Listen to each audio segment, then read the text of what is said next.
Here's a quick review and comparison on the Leuchtturm bullet journal versus the Dingbats. These are both A5-ish size. This is more true A5 size.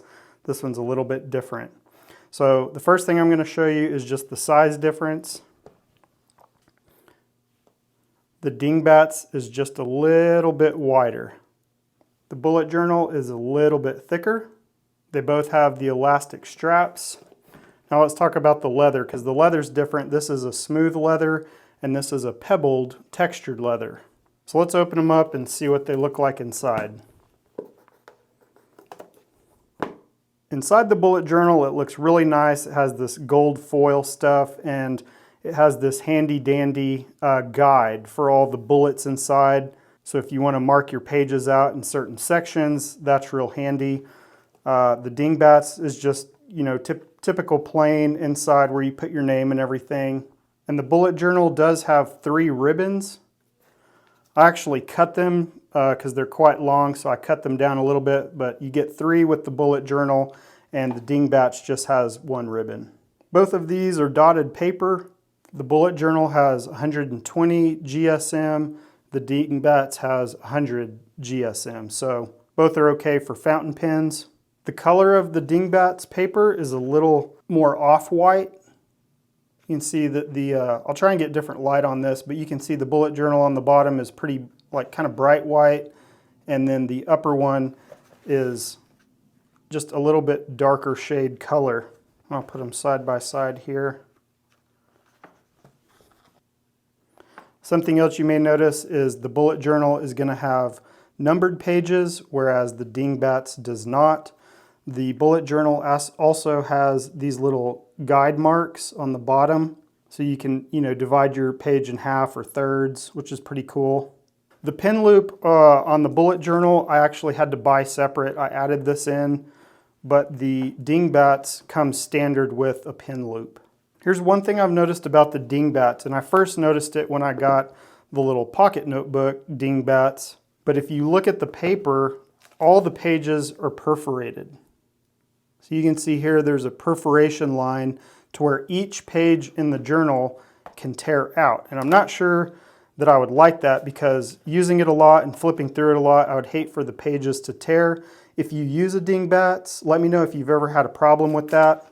The bullet journal, if you just open them both up and just feel the pages and the way the pages lay, I like the way that the bullet journal feels better.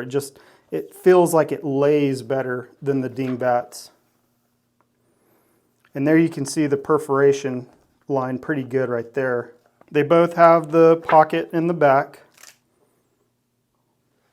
so you can tuck some documents or a little ruler or something in the back. And for those of y'all out there that are like me and like the smell of notebooks, let's give them a smell test. Smell the bullet journal, let's smell the Dingbats. And I don't know, I kind of think this one smells a little bit better. Just aesthetically on the outside, I kind of prefer the marbled leather look or pebbled leather look of the Dingbats. And I also like that the Dingbats, they made a little bit thinner. But I wish they would have numbered the pages in the Dingbats, because that's a handy little feature to have. The bullet journal has 206 pages total, while the Dingbats has 192 pages. And just if you're curious, the bullet journal, it's just a Leuchtturm 1917 A5 basically, but with the upgrades inside, like that little guide for the bullets and the little guides at the bottom of the page. But show you a couple things. This is why I cut the ribbons, is because you can see how long they normally are. So I just cut them and singed the bottom with a lighter. You can also tell that the regular Leuchtturm is a little bit thinner than the bullet journal, but that's because the bullet journal has 120 GSM, so it's thicker paper, but it's got the same type of leather cover. There's another view where you can see the thickness there. Oh, one more important thing that I'll show you is if you're into writing monthly spreads for a calendar, this is what it would look like in the bullet journal, 6x6 squares. And this is what it would look like in the Dingbats. But you see what I had to do here? I had to draw out my own guide for the number of bullets, but the bullet journal already has that built in. So here's just a side-by-side on kind of the size of the boxes. The boxes on the Dingbats are a little bit bigger because you can go a little wider. And then the left side, same thing, you get a little bit bigger box with the Dingbats. So for you fountain pen users, I'll write a little bit in each one just to show you. We'll see if it bleeds through at all. So I'm going to use this Pilot Metropolitan. I'm just going to write on this. This is the bullet journal. And we'll see if it bleeds at all.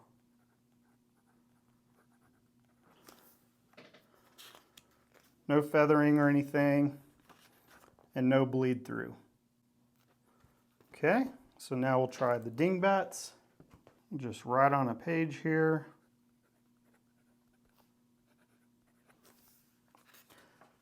And looks pretty good. Either one would be a great option if you're considering one of these. I have two sets of links below. One is the links where you can get them on Amazon. The other links with the coupon code will get you 10% off at Bullet Journal website or 10% off at the Dingbats website. At the end of the day, you just got to use whichever one fits you better and makes you happy. The important thing is to just use a notebook and to stay intentionally consistent. I look forward to using both. I think I'm going to set this one up for my planner journal notebook, and then I thought about using this one for like taking notes at church. I'll also put a link for the little pen loop if you want to get one for the bullet journal. Like I said, the Dingbats already comes with one. So I hope this video helps if you've been kind of exploring the differences between the Leuchtturm notebook A5 size and the Dingbats. Hopefully this video will help you make a decision. You can check out those links below if you want to save 10%. Keep in mind that the coupon code only works on the websites. It doesn't work on Amazon. So as always, remember to make a change or tomorrow will look like today. Thanks for watching and check out this video next.